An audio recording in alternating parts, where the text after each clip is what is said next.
الحمد لله وكفى وسلام على عباده الذين اصطفى أما بعد فقد قال الله تعالى في القرآن الكريم أعوذ بالله من الشيطان الرجيم فلا وربك لا يؤمنون حتى يحكموك فيما شجر بينهم ثم لا يجدوا في أنفسهم حرجا مما قضيت ويسلموا تسليما. وقال النبي صلى الله عليه وسلم لا يؤمن أحدكم حتى يكون هواه تبعا لما جئت به أو كما قال عليه الصلاة والسلام. اللهم صل على محمد وعلى آل محمد كما صليت على إبراهيم وعلى آل إبراهيم إنك حميد مجيد. اللهم بارك على محمد وعلى آل محمد كما باركت على إبراهيم وعلى آل إبراهيم إنك حميد مجيد. اللهم صل على محمد النبي الأمي وآله وسلم تسليما. معزز محترم সম্মানিত দিনদার ইমানদার মুসলিয়ান কিরাম, আল্লাহ রাব্বুল আলামিন আমাদেরকে তার হুকুম আদায়ের যে তৌফিক দান করেছেন, শুকরিয়া দান করি আলহামদুলিল্লাহ। বিশ্ব নবীর প্রতি দরুদ ও সালাম আমরা পড়ি সাল্লাল্লাহু আলাইহি ওয়াসাল্লাম। গত জুমাবারে আমরা আলোচনা করেছি বিশ্ব নবী এই পৃথিবীতে 570 খ্রিস্টাব্দে তাশরীফ আনার পূর্বে পৃথিবীতে রাসূল আসেননি। তার পূর্বে সৃষ্টির সেই প্রথম থেকে রাসূল আকরাম সাল্লাল্লাহু আলাইহি ওয়াসাল্লামের শান ও মান পৃথিবীর সকল মাখলুক, সকল আম্বিয়া কেরাম, সকল নবীদের উম্মতের কাছে স্বীকৃত ছিল। সবাই নবীজির শান ও মান, মর্যাদার প্রশংসা আর আগমনের প্রতীক্ষায় প্রহর গুনছিল। কিন্তু রাসূল পৃথিবীতে আসেননি তখন। সুতরাং রাসূলের শান ও মান কত ঊর্ধ্বে, কত বেশি, সেটা আমরা বর্ণনা করে শেষ করতে পারবো না। এই জন্য এক কবি বলেছিলেন যে রাসূলের শান ও মান এত বেশি যে আল্লাহর পরে বিশ্ব মানবতার সর্ব ঊর্ধ্বে যার স্থান। লা ইউমকিনুস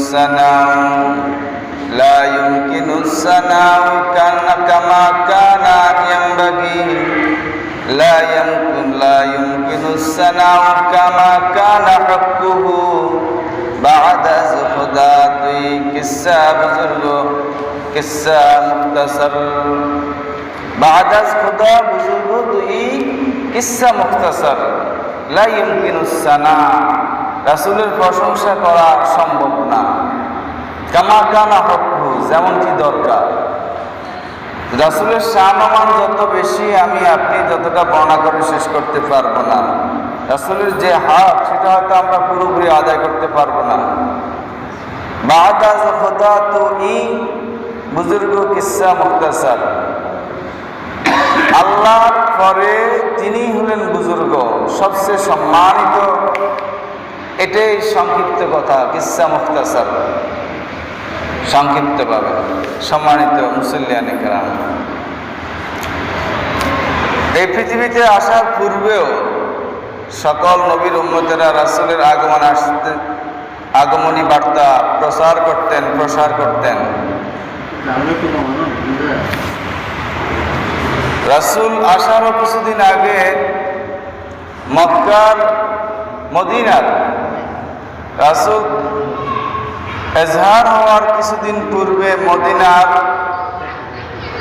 যে ইহুদি এবং খ্রিস্টান তারা পরস্পরে ঝগড়া বিবাদ যখন লাগত, কলহ বিবাদে লিপ্ত হতো, তখন এক গ্রুপ আরেক গ্রুপের উপরে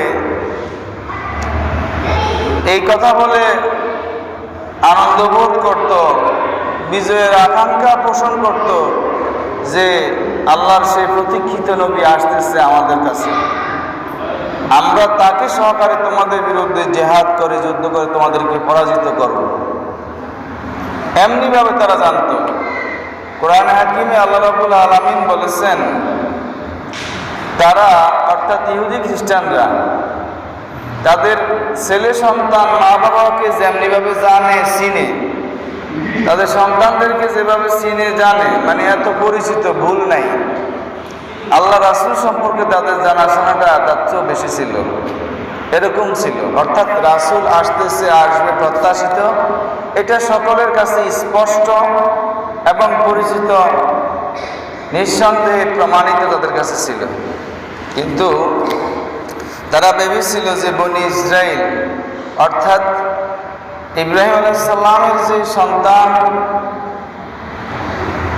ইসহাক আলাইহিস সালামের বংশধর, ইয়াকুব আলাইহিস সালামের বংশধর, যেই বংশে হাজার হাজার নবী এবং রাসূল এসেছিলেন, ইয়াকুব, ইউসুফ, মূসা, ঈসা থেকে শুরু করে আরো অসংখ্য নবী রাসূল, তারা ভাবছে যে তাদের বংশে সেই প্রত্যাশিত কাঙ্ক্ষিত নবী আসবে। কিন্তু আল্লাহ দরবারে ইব্রাহিম আলাইহিস সালাম দোয়া করেছেন যে আমার বংশে, উভয়টাই ইব্রাহিমের বংশ, ঠিক আছে, কিন্তু তাওরাত ইনজিলেও বলা হয়েছে যে তোমাদের ভাইদের মধ্য থেকে আসবে। এখন ভাই তো সবাই, কিন্তু তারা তো নগদ ভাই নিয়ে ব্যস্ত ছিল, কিন্তু আরো পিছনে যে ইসমাইল আলাইহিস সালাম রয়ে গিয়েছে সেদিকে তাদের খেয়াল ছিল না। তো আল্লাহ রাব্বুল আলামিন ইসমাইল আলাইহিস সালামের বংশধরের ভিতরে বিশ্ব নবীকে প্রেরণ করেছেন, যেই বংশ দ্বারায় আর কোনো নবী রাসূল আসেনি মাঝখান দিয়ে। ইসমাইল আলাইহিস সালামের পরে ইসমাইলি বংশে আর কেউ আসেনি। তাই আল্লাহ রাসূলের শান ও মান মর্যাদা পূর্বে স্বীকৃত ছিল। তো ইসমাইলি বংশে কেন আসলো নবী মুহাম্মদ? তারা এই হিংসা জানাশোনার পরেও হিংসার বশবর্তী হয়ে বিশ্ব নবীকে তারা মানতে রাজি না। আজ পর্যন্ত তারা সে হিংসা করে বসে আছে। এই জন্য আল্লাহ রাব্বুল আলামিন বলেছেন, লা তাজিদান আশাদ্দান নাস আদাওয়াতান লিল্লাযিনা আমানু ওয়াল ইয়াহুদ ওয়া লা তাজিদান্না আশাদ্দান নাস আদাওয়াতান লিল্লাযিনা আমানু ওয়াল ইয়াহুদ।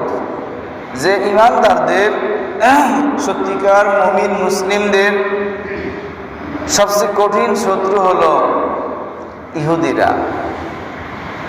লা তাজিদান্না আশাদ্দান নাস আদাওয়াতান, শত্রুতার দিক থেকে সবচেয়ে বেশি কাদেরকে পাবে? লিল্লাযিনা আমানু ওয়াল ইয়াহুদ, ঈমানদারদের জন্য ইহুদিরা। তারপরে কারা? আল্লাযিনা আশরাকু, যারা মুশরিক, মূর্তি পূজা করে, তারা ঈমানদারদের বেশি শত্রুতামি করে, তারাই সবসময় হিংসা করে। সম্মানিত মুসলিয়ানে কেরাম, তো রাসূল সাল্লাল্লাহু আলাইহি ওয়াসাল্লামের জীবনী আলোচনার জন্মের পূর্বে আলোচনা আমরা করেছি। জন্মের থেকে আবার দ্বিতীয় স্টেপ আমরা আলোচনা করব। তার পূর্বে রাসূলের প্রতি যে সকলের ঈমান, এই ঈমান শুধু আমরা যে মুসলমান রাসূলের উম্মত হয়েছি আমাদের উপরেই, নাকি পুরো বিশ্ব মানুষের উপরেই ঈমান আনা জরুরি? আল্লাহ রাসূল হলেন বিশ্বজাহানের সকলের জন্য নবী, সেই জন্য সকলের উপরে ঈমান আনা ফরজ। কারণ সকল নবীদের দাওয়াতে এই কথাই ছিল। বিশ্বনবী শুধু মুসলমানদের নবী না, উনি পুরো জাহানের নবী। আল্লাহ বলেছেন ওমা আরসালনাকা ইল্লা রাহমাতাল লিল আলামিন, আমি আপনাকে পুরো জাহানের জন্য রহমত স্বরূপ প্রেরণ করেছি।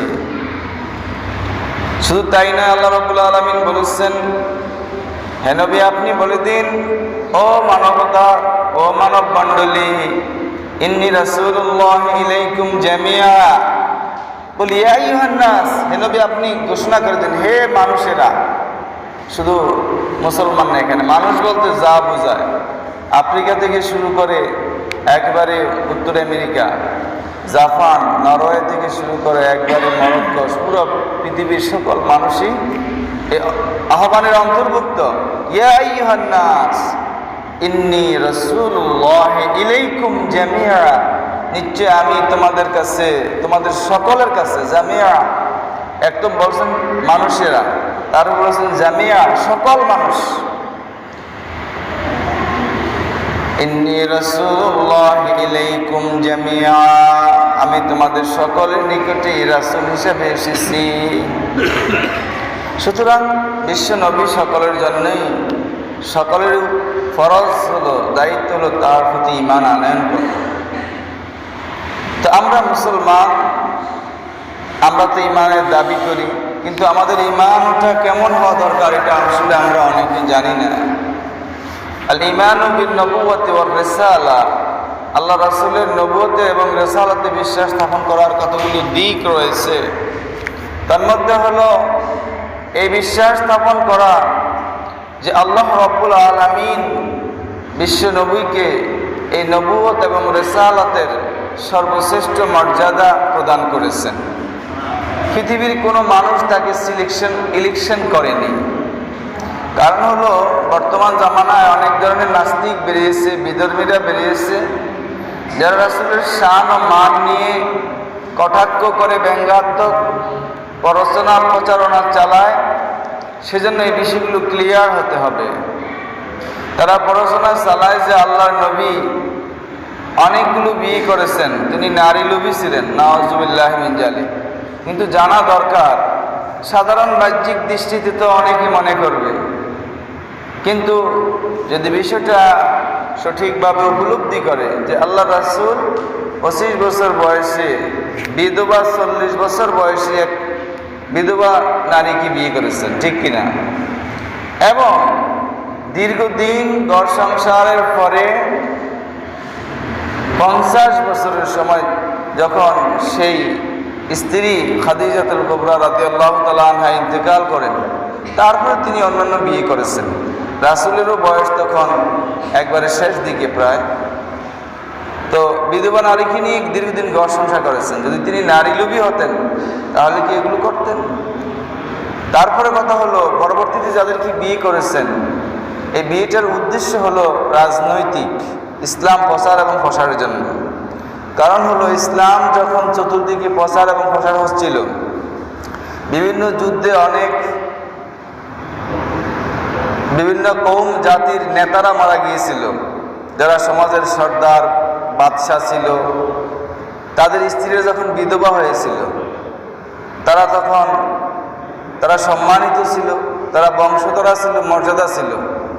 এখন তাদের দাবি ছিল যে রাসূল যদি আমাদেরকে গ্রহণ করেন, রাসূলের সান্নিধ্য আমরা পেতে চাই। তারাও ছিল অনেকেই বিধবা, অনেক প্রৌঢ়, অনেক বয়স্কা। তারা রাসূলের উম্মাহাতুল মুমিনিন, রাসূলের স্ত্রী হওয়ার মর্যাদা অর্জনের জন্যই তারা দাবি করেছিল।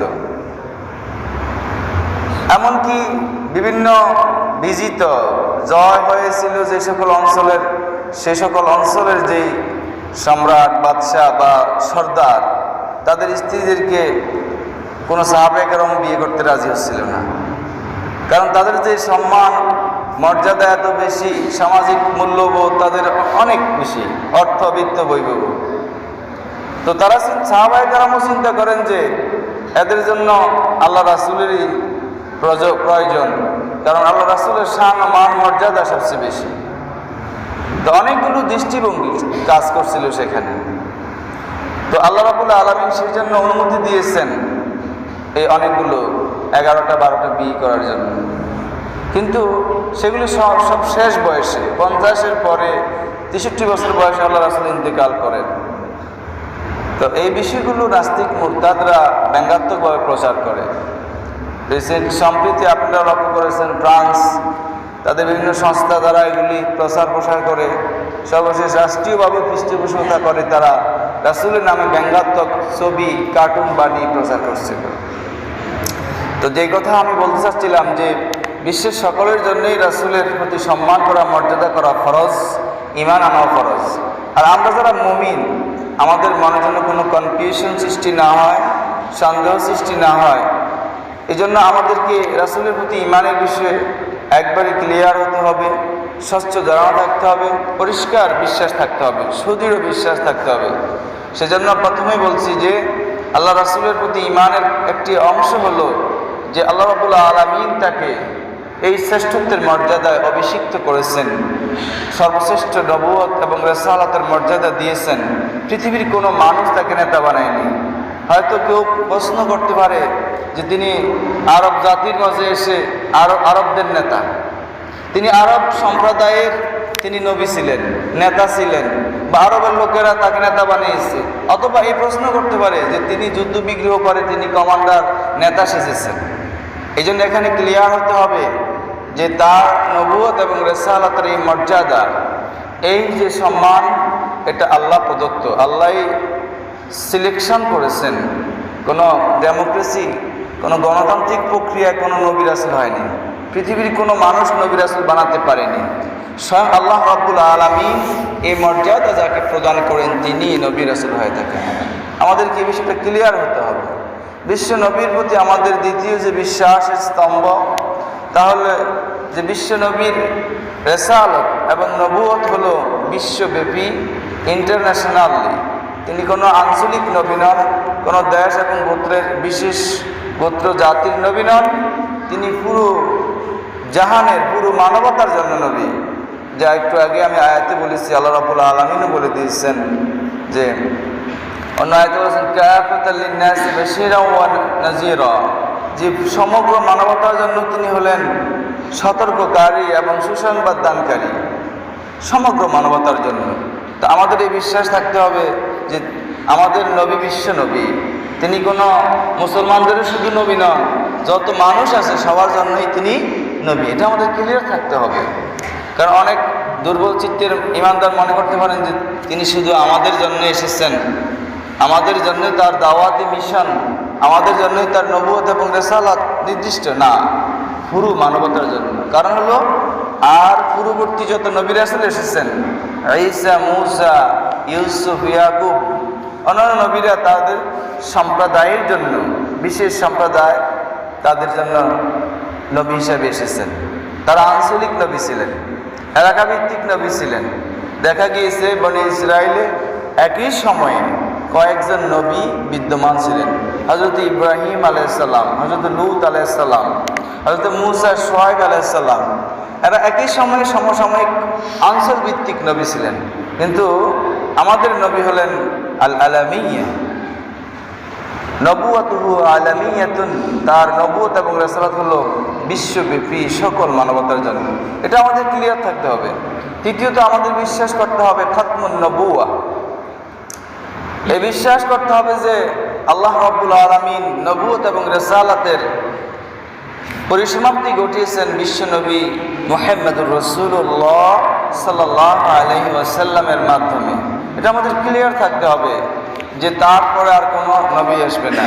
মা কানা মুহাম্মাদুন আবা আহাদিন মির রিজালিকুম ওয়ালাকিন রাসূলুল্লাহি ওয়া খাতামান নাবিয়্যিন। সকল নবীদের খতম হয়েছে তার মাধ্যমে, অর্থাৎ নবুয়তের ধারা পরিসমাপ্তি ঘটেছে। একটা হাদিসে বিশ্ব নবী সুন্দরভাবে উপমা দিয়ে, দৃষ্টান্ত দিয়ে বলেছেন যে নবী এবং রাসূল আমার উদাহরণ হলো ওই ব্যক্তির সাথে যে ব্যক্তি সুন্দর করে দারা বাইতান, একটা বাইতান, একটা ঘর তৈরি করেছে। ঘর তৈরি করার পরে পুরোটা সাজিয়েছে, কিন্তু একটা জায়গাতে একটা ইট বাকি রয়েছে, ছিদ্র রয়েছে। এবং পর্যটকগণ দর্শনার্থীগণ সেই ঘরে ঢুকে ঘরের খুবই প্রশংসা করলো এবং বলল যে যদি এই জায়গাটা পূরণ হয়ে যেত তাহলে খুব ভালো হতো। তো বিশ্বনবী বলতেছেন, আমি হলাম নবুয়তের সর্বশেষ সেই স্টকটি, সেই যে ইট দিয়ে নবুয়তের ইমারত, নবুয়তের বিল্ডিংয়ের পরিসমাপ্তি ঘটেছে, তার কাজ শেষ হয়েছে, সেটা হলাম আমি। আমার দ্বারাই নবুয়ত, নবী এবং রাসূল আগমনের দ্বারা শেষ হয়েছে। লা নবিয়্যা বা'দি, আমার পরে আর কোনো নবী রাসূল আসবে না। তো এটা আমাদের বিশ্বাস করতে হবে। কারণ হলো কিছু সুযোগ সন্ধানী, সুবিধা লোভী শয়তানের প্ররোচনায় নবুয়তি দাবি করেছে। রাসূল সাল্লামের পরপরই কয়েকজন দাবি করেছে। প্রথম খলিফা আবু বকর রাদিয়াল্লাহু তাআলা তিনি সেগুলি প্রতিহত করেছেন। অনেকে ফিরে এসেছে, অনেককে হত্যা করেছেন। মিথ্যা ভণ্ড নবুয়তের দাবিদার। রিসেন্টলি গত 1-150 বছর আগ থেকে ভারত উপমহাদেশে গোলাম আহমদ কাদিয়ানি, সে স্টেপ বাই স্টেপ এক পর্যায়ে সে নিজেকে নবী দাবি করে বলেছে। তো এই যে বিভ্রান্তি, এই জন্য আমাদের বিশ্বাস ক্লিয়ার রাখতে হবে যে খাতামুন নবুয়া, আল্লাহ নবীর পরে আর কোনো নবী আর রাসূল আসবে না। আল্লাহ রাব্বুল আলামিন যা দিয়েছে সব কমপ্লিট। 3 নম্বর, তারপরে আমাদের বিশ্বাস স্থাপন করতে হবে আন্নাহু আদ্দাল আমানা, বিশ্ব নবী সাল্লাল্লাহু আলাইহি ওয়াসাল্লামকে আল্লাহ রাব্বুল আলামিন বিশ্ব মানবের পরিচালনার জন্য, হেদায়েতের জন্য যা কিছু দিয়েছেন সবগুলো বিশ্ব নবী মানুষের কাছে পৌঁছে দিয়েছে। বলনা সুবহানাল্লাহ। এখানে কোনো কমতি নেই, কোনো ঘাটতি নেই। আল্লাহ রাসূল বিদায় হজের ভাষণে বলেছেন, আল্লাহুম্মা হাল বাল্লাগতু। 100 লক্ষ সাহাবী বলেছেন, আল্লাহুম্মা, হ্যাঁ বালা, আলবাত আপনি অবশ্যই আপনার দাওয়াতি মিশন পৌঁছে দিয়েছেন। তো বিশ্ব মানবতার কাছে আল্লাহর যে পয়গাম, যে মেসেঞ্জার হিসাবে আল্লাহ রাসূল যে মেসেজগুলি পেয়েছেন, কোরআনুল কারীম, হাদিস শরীফ, হেদায়েতের যাবতীয় সবগুলো তিনি মানবতার কাছে পৌঁছে দিয়েছেন। মানুষের হেদায়েতের জন্য কিছু বাকি রেখেননি। এখন কেউ তো আবার আল্লাহ রাসূলের দিনকে ইনকমপ্লিট, অপূর্ণাঙ্গ মনে করে কোনো ব্যক্তি বিশেষের জন্য, কোনো পীর, কোনো হুজুর, কোনো মাতাব্বর কারো জন্য বিধান, শরীয়তের বিধিবিধানের নতুন অপশন আর সুযোগ নেই। কারণ আল্লাহ রাব্বুল আলামিন সব মুকাম্মাল করে দিয়েছেন রাসূলের মাধ্যমে। আর আল্লাহ রাসূল এই আমানত, নবুয়ত এবং রিসালাতের আমানত পরিপূর্ণভাবে আদায় করেছেন। সুবহানাল্লাহি ওয়া বিহামদিহি। এই বিশ্বাস আমাদের অবশ্যই থাকতে হবে। যদি এখানে কারো ঘাটতি থাকে যে আল্লাহ রাসূল দায়িত্ব পুরোপুরি পালন করেননি, নাউযুবিল্লাহি মিন যালিক, তার ঈমান নষ্ট হয়ে যাবে। পাশাপাশি শরীয়তের আল্লাহ রাসূলের দিন পালন করতে তার কনফিউশন হবে। সে মনে করবে যে আল্লাহ রাসূলের দিন এটা কমপ্লিট না, এখানে কমতি আছে, ঘাটতি আছে, আরও প্রয়োজন। সময় এবং কালের বিবর্তনে নতুন নতুন শরীয়তের প্রয়োজন, এই ধরনের মনোভাব কারো থাকতে পারে। যদি থাকে তার ঈমান টুট গেই, ঈমানের সমস্যা খলল হয়ে যাবে, নষ্ট হয়ে যাবে। তারপরে বিশ্বাস স্থাপন করতে হবে যে আন্না দাওয়াতাহু ওয়া রিসালাতাহু হাক্কুন বিলা রাইবিন ওয়ালা শাক্কিন। আল্লাহ রাসূল যা দিয়েছেন বিশ্ব মানবতাকে, এর ভিতরে বিন্দু বিসর্গ পরিমাণ কোনো কনফিউশন নেই, কোনো সন্দেহ নেই, কোনো ত্রুটি নেই। পুরোটাই হক, হাক্কুন লা রাইবা ফি, পুরোটাই সত্য, এর ভিতরে কোনো কনফিউশন নেই, সন্দেহ নেই। এটা আমার আপনার মনের গহীনে অবশ্যই বিশ্বাস করতে হবে, লালন করতে হবে। যদি কনফিউশন থাকে যে আল্লাহ রাসূলের দিন এটা হয়তো কার্যকর নাও হতে পারে, এটা হক নাও হতে পারে, সঠিক নাও হতে পারে, এই ধরনের বিশ্বাস নিয়ে আল্লাহ রাসূলের প্রেমিক হওয়া যাবে না, আল্লাহ রাসূলের প্রতি বিশ্বাসী হওয়া যাবে না। তারপরে আমাদের এই 5টা বিষয় আমি এখানে বললাম। রাসূলের ঈমান, রাসূলের প্রতি আমাদের বিশ্বাস আছে, এই বিশ্বাসের দিকগুলো হলো এই। যদি এই দিকগুলোর ভিতরে কোনো খলল, বিপর্যয় হয়, তাহলে আমাদের ঈমানের সমস্যা দেখা দিবে। ঈমানের সমস্যা দিয়ে গেলে আমাদের আমলে ত্রুটি আসবে।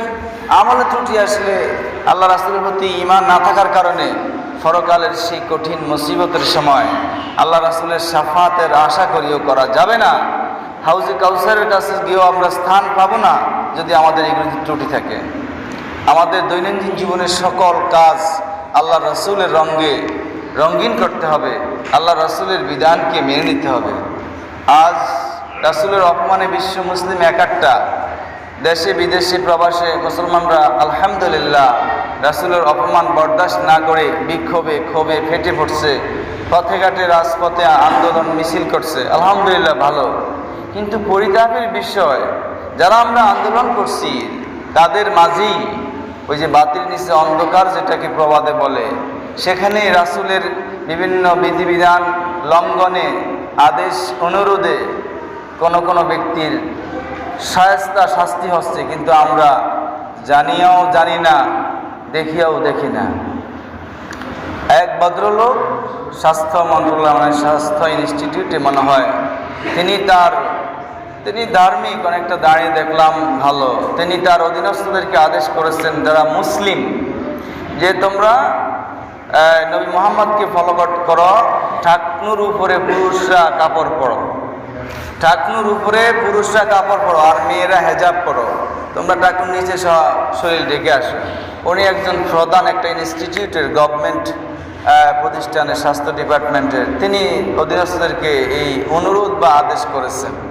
কিন্তু সেটাকে নামধারী কিছু মুসলমান, যাদেরকে নাস্তিকও বলা চলে, এটাকে ফাঁপিয়ে ফুলে গভর্নমেন্টের কাছে বা বিভিন্নভাবে মিডিয়াতে নিয়ে ওই লোককে, ভদ্রলোককে নাকি ওএসডি করা হয়েছে এই অপরাধে।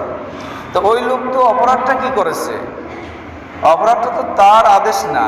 আল্লাহ রাসূল সাল্লাল্লাহু আলাইহি ওয়াসাল্লাম বলেছেন, মা আসফালা মিনাল কা'বাইনি ফাফিন্নার, হাঁটুর নিচে টাকনুর নিচে কোনো মুসলিম পুরুষের কাপড় গেলে এটা জাহান্নামে যাবে।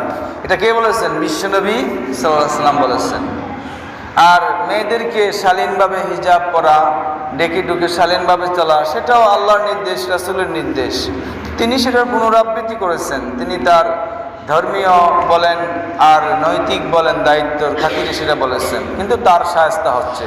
তো আমরা যে রাসূলের ভালোবাসায় কতটা বিভোর, মাঠে ময়দানে মিছিলে খুব সরগরম করছি ঠিক, কিন্তু এক্ষেত্রে আমাদের ভূমিকাটা কতটুকু, তো সেগুলো আমাদের বিবেচনায় আনতে হবে। আমাদের জানতে হবে আসলে মুখের ভালোবাসা, বছরান্তে রবিউল আউয়াল মাস আসলে আমরা রাসূলকে স্মরণ করি, এতটুকুই যথেষ্ট? কিন্তু রিয়েলি যারা রাসূল প্রেমিক, তাদের 24 ঘন্টায় রাসূলের ভালোবাসা, রাসূলের আদর্শ তাদের জীবনের পা থেকে মাথা পর্যন্ত পরিপালিত অনুশীলন করে থাকে তারা।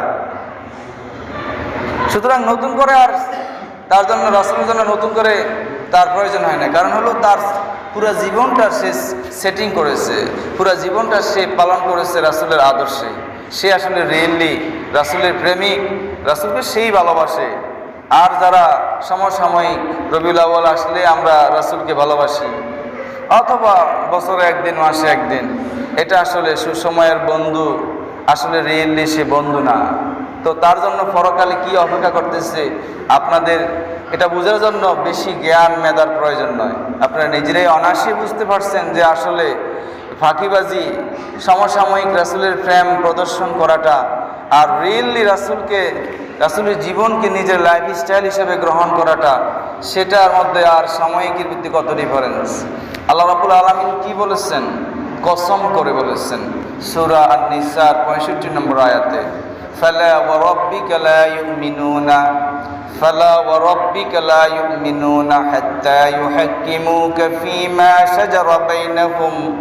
ফালা ওয়া রাব্বিক, আল্লাহর কসম, তোমার রবের কসম, লা ইউমিনুনা, তারা ঈমানদার নয়, লা ইউমিনুনা ততক্ষণ পর্যন্ত, হাত্তা ইউহাক্কিমুকা ফীমা শাজারা বাইনাহুম, যতক্ষণ পর্যন্ত তাদের মধ্যে, তাদের বিবাদমান বিষয়ে, তাদের মধ্যে ঝগড়া বিবাদ, সমস্যা, ক্রাইসিস, সেগুলির বিষয়ে আপনাকে হাকিম না মানবে, আল্লাহ রাসূলকে বিচারক ফয়সালাকারী না মানবে, যতক্ষণ পর্যন্ত তারা আসলে মুমিন নয়। আল্লাহ কসম করে বলেছেন, ফালা ওয়া রাব্বিক, আপনার প্রভুর কসম করে বলতেছে, লা ইউমিনুনা, তারা মুমিন নয়, হাত্তা, ওই পর্যন্ত, ইউহাক্কিমুকা ফীমা শাজারা বাইনাহুম, যতক্ষণ পর্যন্ত না তারা আপনাকে হাকিম না মানে, তাদের দৈনন্দিন জীবনের সকল কার্যক্রমে ফয়সালাকারী হিসাবে, সমাধান দেনওয়ালা হিসাবে রাসূলকে আপনাকে না মানে। সুম্মা লা ইয়াজিদু ফি আনফুসিহিম হারাজান, যদি মানার পরেও আরো শর্ত আছে, সুম্মা অতঃপর লা ইয়াজিদু ফি আনফুসিহিম হারাজান মিম্মা কাদাইতা, অতঃপর তাদের অন্তরে কোনো ধাঁধা থাকবে না, সন্দেহ সংশয় থাকবে না যে উপরে দিয়ে মানলাম গোজামিল ভাবে ভিতরটা হলো রাসূলের বিরুদ্ধে।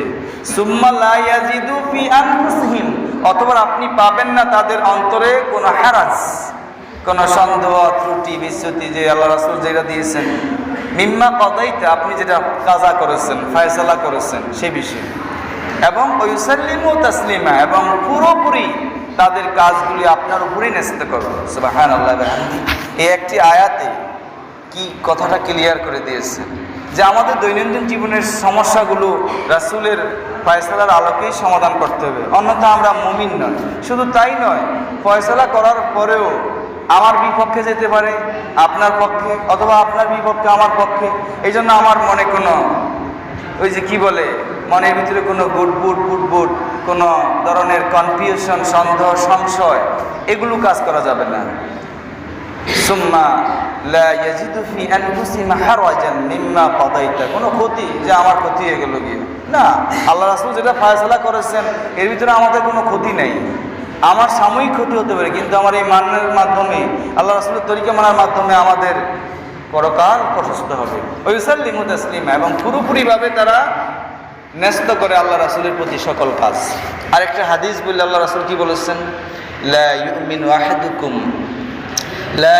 আহাদুকুম হাত্তা ইয়াকুনা হাওয়াহু তাবিআন লিমা জিইতু বিহ, অতক্ষণ পর্যন্ত তোমরা মুমিন নয়, ওই ব্যক্তি মুমিন নয়, হাত্তা লা ইয়াকুনু হাওয়াহু তাবিআন, যতক্ষণ পর্যন্ত তার প্রবৃত্তি, তার মন মানসিকতা আমি যা নিয়ে এসেছি তার অনুগামী না হবে।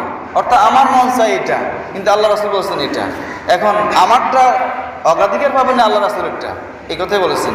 লা ইয়াকুনু হাওয়াহু মানে হলো আমার খেয়ালিপনা যতক্ষণ পর্যন্ত আল্লাহ নবীর তরিকার তাবেদারি না হবে, তাবিআন লিমা জিইতু বিহ, আমি নবী মুহাম্মদ যা নিয়ে এসেছেন তার অনুগামী না হবে, ততক্ষণ পর্যন্ত সে ঈমানদার নয়। তাহলে আসলে আমরা কোথায় আছি? আমাদের দৈনন্দিন জীবনের কাজকর্ম, চলাফেরা, সকল কিছুই আল্লাহ রাসূলের তরিকা হতে হবে। তাহলে আসলে আমরা সত্যিকার অর্থেই আল্লাহ রাসূলের প্রেমিক হতে পারবো এবং রাসূলের প্রতি বিশ্বাসী হতে পারবো। এই বিশ্বাসই আমাদেরকে পরকালে নাজাত দিবে। কঠিন মুসিবতে হাউজে কাউসারের পানি পান করা সম্ভব হবে। কিছু ত্রুটি বিচ্যুতি থাকলে আল্লাহ রাসূল শাফাত করে আমাদেরকে জান্নাতে নিয়ে নেবেন, তখনই সম্ভব হবে, অন্যথায় আসলে আমরা আশা করতে পারবো না। তাই আসুন রাসূলের এই জন্মের মাসে আমরা রাসূল সম্পর্কে জানি, পুরো জীবনী জানি, আমাদের করণীয় কি, কর্তব্য কি সে সম্পর্কে জানি। আল্লাহ রাব্বুল আলামিন সবাইকে তৌফিক দান করুন।